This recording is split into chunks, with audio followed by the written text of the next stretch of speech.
Good morning po sa inyong lahat mga kabayan, mga subscriber ko po at mga viewers ko.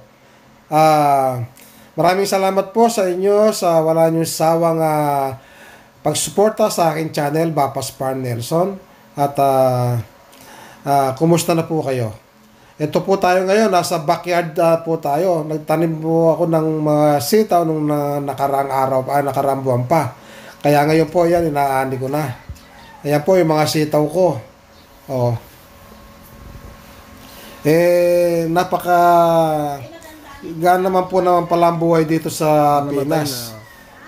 Yan po sa mga gulay niya, hindi mo nabibilin kung masipag ka lang magtanim sa backyard nyo. Kung wala naman po kayong backyard, kahit po sa mga plastic container na basyohan ng mga mineral water, magtanim po kayo doon. Isabit lang po ninyo sa gilid-gilid ng bakod ninyo o kung saan-saan man ay makapag papalaki na po kayo ng gulay. Ganyan po ang diskarte ng isang tao na gusto niyang makatipid.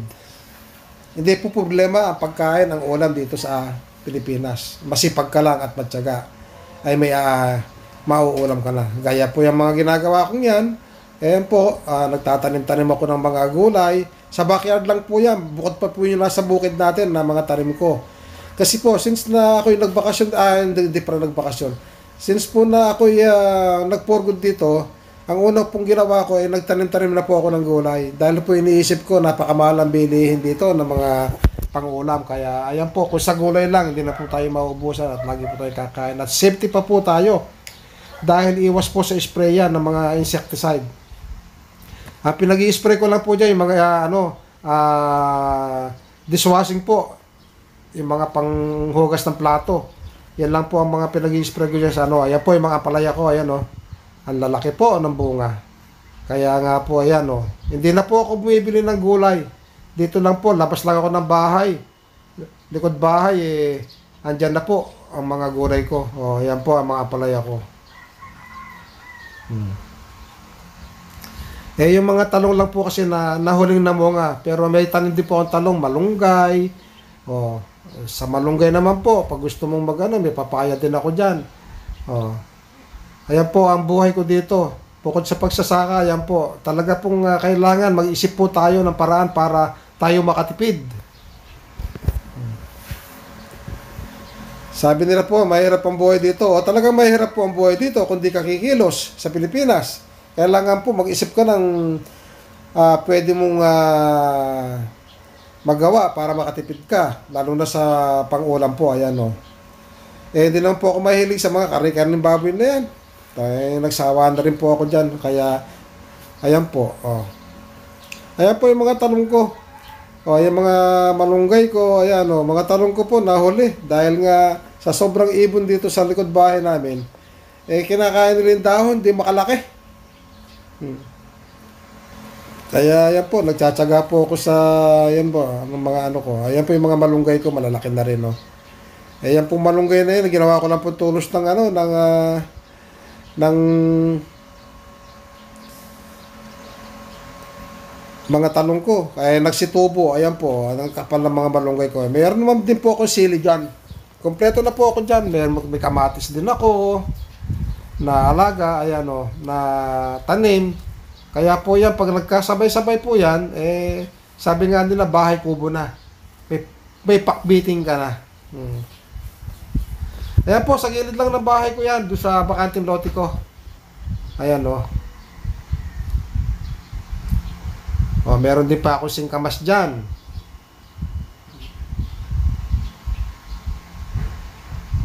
Ayan po, madali po mag-alaga dito ng mga yung mga tanim kung masipag ka lang at matyaga. Tsaka kung iisipin mo po, napakaya hirap talaga ng buhay dito sa Pilipinas. Kung di mo gagawin yan lalo po lalaki ang gastos mo sa pagbabudget mo sa pagkain. Bigas naman po, hindi naman po ako bumibili ng bigas dahil umaani naman po ako, nagtitira ko ng pagkain ko. Ayan yung mga sitaw ko. Ayan.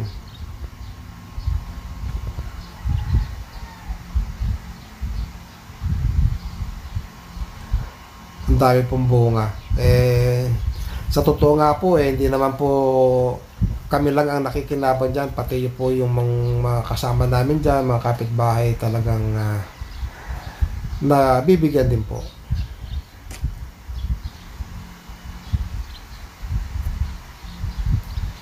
Ayan po yung mga malunggay ko, lalaki oh. Mabababa lang, kaya pag po ako'y nagluto ng munggo, kuha na lang ako dyan ng dahon ng malunggay o magtinola ka, andyan lang po yung malunggay o di mo na bibilin.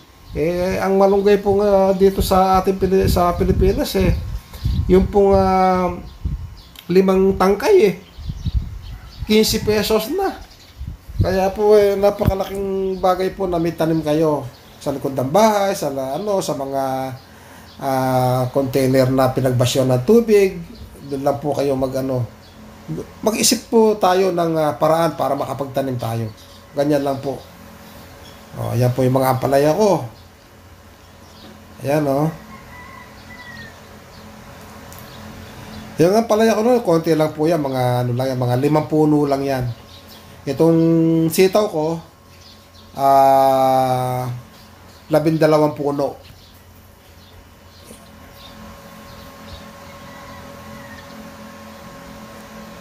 At yung talong ko po medyo marami, 25 puno po. Kaya lang po, yun nga, kinain ng Ayan po, medyo nabasa po yung papaya ko. Naulanan, kaya namatay.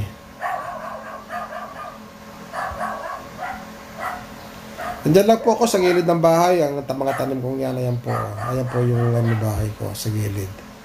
Ayan po yung tanim ko. May okra din po ako dyan. Saka po pala, may bisita tayo galing ng bansang Italy. Kaya ipakikita ko, pinakain ko po sila doon sa Eva's Restaurant. Nandito kami ngayon dito sa Eva's Kitchen. Kumain kami dito dahil alanganin na yung oras. Kaya dinala ko na lang sila rito sa Eva's Kitchen. Ayan, ang mga bisita ko ngayon, ayan yung 3 taga-Italy na yan. Ayan. Yung una na yung lalaki, ayun. At saka, ayun, yung kumawa na yun. At saka yung 2 babae, yan ang mga taga-Italy na bisita ko. Biglaan kasi ang dating nila, kaya nagpunta na kami dito sa Eva's Kitchen. Sige na, kaway-kaway na. Ayan yung mga bisita ko, mga taga-Italy. Ayan yung kumakaway na yan. Silang 3 sunod-sunod taga-Italy yan. Ayan naman si Ate Mirna. Makain. Ayan.